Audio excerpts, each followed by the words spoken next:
ముంబైలోని పైథోనీ ప్రాంతంలో చోటు చేసుకున్న దారుణ ఘటన దేశవ్యాప్తంగా తీవ్ర ఆగ్రహానికి కారణమైంది. ఒక కార్యాలయ భవనంలో రెస్ట్ రూమ్లో 8 ఏళ్ల చిన్నారిపై సెక్యూరిటీ గార్డ్ అత్యాచారం చేసినట్లు ఆరోపణలు వచ్చాయి. ఘటన తర్వాత చిన్నారిని వెంటనే ఆసుపత్రికి తరలించి చికిత్స అందించారు.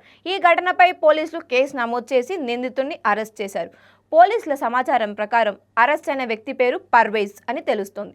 అతను జార్ఖండ్కు చెందినవాడని అధికారులు చెబుతున్నారు. అలాగే ఘటనా సమయంలో అతను మద్యం మత్తులో ఉన్నాడని పోలీసులు అనుమానం వ్యక్తం చేస్తున్నారు. ఒక స్థానిక నివాసి ఆ వ్యక్తిని చిన్నారితో కలిసి చూసినట్లు సమాచారం. దీంతో అక్కడి ప్రజలు వెంటనే స్పందించి అతన్ని అదుపులోకి తీసుకొని బాలిక తల్లితో కలిసి పోలీస్ స్టేషన్కు తీసుకెళ్లారు. ఈ వార్త బయటికి వచ్చిన వెంటనే పైథోనీ ప్రాంతంలో తీవ్ర ఉద్రిక్తత నెలకొంది. వందలాది మంది స్థానికులు పోలీస్ స్టేషన్ ఎదుట పెద్ద ఎత్తున నిరసనకు దిగారు.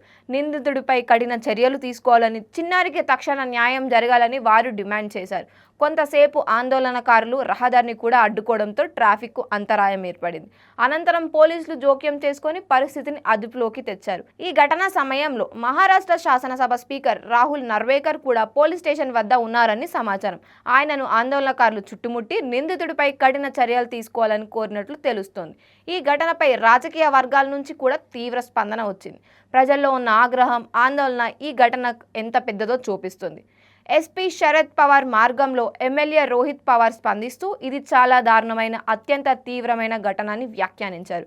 పూణే జిల్లాలో 65 ఏళ్ల వ్యక్తికి టాడ్లర్పై అత్యాచారం, హత్య కేసులో మరణశిక్ష పడిన వెంటనే ఇలాంటి మరో ఘటన జరగడం మరింత కలవరపెడుతోందని ఆయన అన్నారు. ఇలాంటి వ్యాఖ్యలు ఈ ఘటనపై ప్రజల్లో ఉన్న భయాన్ని, కోపాన్ని మరింత స్పష్టంగా చూపిస్తున్నాయి. ఇలాంటి సంఘటనలు చిన్నారుల భద్రతపై పెద్ద ప్రశ్నలు వేస్తున్నాయి. పిల్లలు ఉన్న చోట భద్రత మరింత పటిష్టంగా ఉండాలి. కార్యాలయాలు, నివాస భవనాలు, పాఠశాలల వంటి చోట్ల పనిచేసే వారి పూర్తి వివరాలు ముందే పరిశీలించాలి. సీసీటీవీ పర్యవేక్షణ, కఠిన భద్రతా నియమాలు మరియు ఫిర్యాదు చేసే వేగవంతమైన వ్యవస్థలు తప్పనిసరిగా ఉండాలి. ఏ చిన్న అనుమానం వచ్చినా వెంటనే చర్య తీసుకునే విధంగా వ్యవస్థ ఉండాలి. బాధిత చిన్నారికి ఈ సమయంలో వైద్య సహాయం మాత్రమే కాదు, మానసిక మద్దతు కూడా అవసరం. అలాంటి ఘటనల తర్వాత పిల్లలు తీవ్ర భయానికి, గందరగోళానికి గురవుతారు. కాబట్టి కుటుంబానికి, చిన్నారికి అవసరమైన అన్ని రకాల సహాయం అందాలి.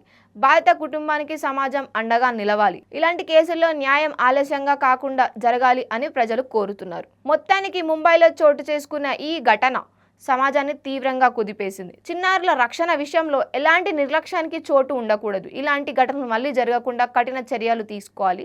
బాధిత చిన్నారికి త్వరగా కోలుకోవాలని, నిందితుడికి చట్టపరంగా గట్టిగా శిక్ష పడాలని అందరూ కోరుకుంటున్నారు.